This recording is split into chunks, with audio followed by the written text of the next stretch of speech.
Let's check out an illusionist deck using only commons.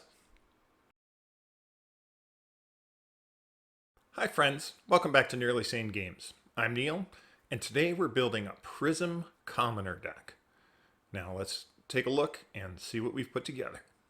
Alright, let's have a look at this Prism Commoner deck. First we start off with our hero, Prism. Once per turn instant, we may pay 2 and banish a card from our soul and create a Spectral Shield token.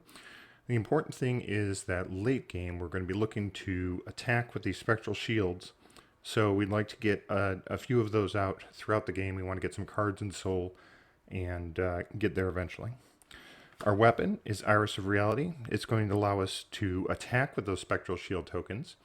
We pay 3, we get an attack with 4 with Go Again. That Go Again is going to be very important. This is hopefully how we're going to close out games. For equipment, we're going to start with a playset of Null Rune. Give us advantage for anything that we run across. If we run across Wizard, we'll want all 4 of those. But most of those, maybe we just put in the gloves or the boots if we need something. Halo of Illumination, a guaranteed way to get a card in soul, very important for us. If we put a light card in soul, we get to draw a card. So it kind of replaces itself. And pretty good. Some legs for just some extra armor. Nice for absorbing a Kodachi. Heart and Cross Strap. This is going to be our main chest piece. We can sacrifice it and have our next attack cost 2 less. This will allow us to throw a Herald on a 1-card turn. So we save 1 card, we're able to pop this and still swing. It can also be for if we have the ability to have a 2-attack turn. This might get us there. Dreamweavers. So we have a lot of Phantasm in our deck, and this will take away Phantasm for 1 attack. This is going to be important for those decks that we think are going to have the big powerful attacks and are going to be popping our Phantasm frequently. This would be for Brute or Guardian is when we'd want to bring these in. Iron Rod Gauntlet, an extra block if we need it. So perhaps for Ninja it might be important to bring this in. A different way we could go is Goliath Gauntlet. +2 to an attack. This can be good for getting extra power on one of our big attacks and trying to get some damage through to get those sweet on-hit effects. Alright, so we're going to start out our reds with some defense reactions. We're going to be running the 2 Fate for Scenes and the 2 Sink Blows. Sink Blows are very important to be able to filter what our hand currently has and potentially get something that we need. If we need pitch or a more powerful attack, it'll be important to sink those cards. Herald of Protection Red. Here comes our big Herald attacks. Herald of Protection Red is our best. If this hits, it goes into our soul, and we create a Spectral Shield token. Very good. If there's going to be a thing that I'm going to pop my Dreamweavers on, it's probably going to be a Herald of Protection. I really want that to hit. There's a lot of good benefits for us for that. Herald of Ravages, potentially dealing our opponent an extra arcane damage if it hits. A lot of people aren't going to bring in Rune Blade or Arcane Barrier against an illusionist, so this can be an extra point of damage that our opponent really doesn't want to take.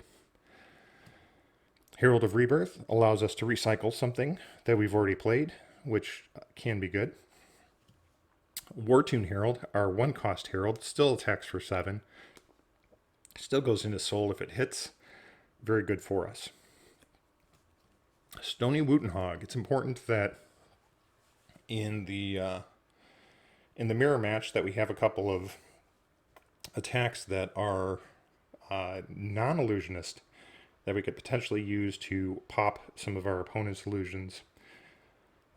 This is only 6 power, so that's fine, but it stays with our 2 cost to attack and if it's not blocked by 2 non-equipment cards, then it gets a +1, which can get some extra damage in there if our opponent doesn't really want to block this. Yellows. We're going to go into our yellows. Our yellows are very important. There is the possibility that we want to spend a yellow to create a spectral shield and then use a blue to swing that spectral shield. So it's important to have yellows available to us. Yellows also can swing any of our heralds. I believe we're running almost all 2-cost attacks. So yellows are great for that. We want to make sure that we have some of those. Herald of Protection yellow, still a great card, 6 power, can potentially get it done if needed. Enigma Chimera. Here is a 7 power yellow for us, which is great. But, you know, it's a pretty good card. It does not go in our soul if it hits, but get that extra damage through. Pummel. It's important to have extra pummel available to us. Almost all of our cards are, like I said, 2-cost. So this can pump up our attack and potentially take a card from our opponent's hand. These are going to be important for getting damage through. There's going to be a lot of cards that are going to be blocked and mostly blocked out. This can let us go over the top and take cards out of our hand and potentially have... This is going to be what steamrolls us into having a great next turn as well. Potentially getting a Spectral Shield, being able to attack with that, and throwing a Herald at them. That's the point we want to get at, and that's going to be draining the cards from their hands. We're running 1 unmovable, and that unmovable is yellow, because the pitch is more important to us. Still a 6 block, 7 block if it comes from Arsenal. Cost 3, that's probably not going to be a problem, but we want to have some extra block there, and that'll do it for us. Yellow Sink Belows, running 2 of these. Again, these let us sort our hands, and that is the important part of it. Also, being a defense reaction can potentially get around a dominate attack. Not sure how many attacks we're going to have from that, but if we arsenal this card, that'll be great for us, and then we can filter our cards to be in our hand what we need it to be. Blue Pummel, still great. Still it pitches for 3 and pumps our attack by 2, and we'll take a card if it hits. Excellent card all around for us.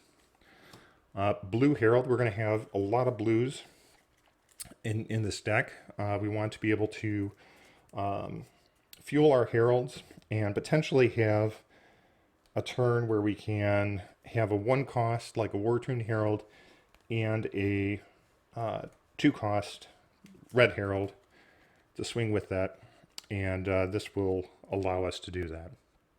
So we have also we need yellow or blue pitch for our Spectral Shields to swing those with the Iris of Reality. So plenty of blues. We got Herald of Protection blue, which is my favorite Herald. Herald of Rebirth, again, recycling something, get some of those reds back. Herald of Tenacity, a little bit of Dominate, a little bit less power, but maybe that could be good for us. Herald of Ravages, again, that arcane damage that people aren't going to be looking for. And our 1-cost Herald, War-Tuned Herald. We also have Enigma Chimera, again, a 6 power, even in blue, which is great damage. Spears of Surreality. Now, I expect this card to be kind of a late game card. This is, again, one of those cards that if we have a blue, we can pitch a blue, play Spears. It has Go again. It does have Phantasm, so if they pop it, then we're stopped. But if they don't, then we can play this and play a Herald off of just 1 blue. That's a 3-card hand, and we're doing extra damage for that.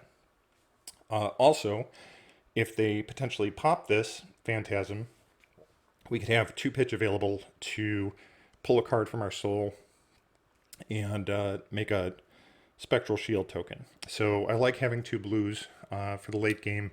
We want to pitch this early. Again, it's a 3 block if we need to block with it. Very good for us. And then finally, we have 1 Lead the Charge. If we play this before one of our heralds, we'll get an extra action point. And again, that can be good in this situation where we are playing the Wartune Herald.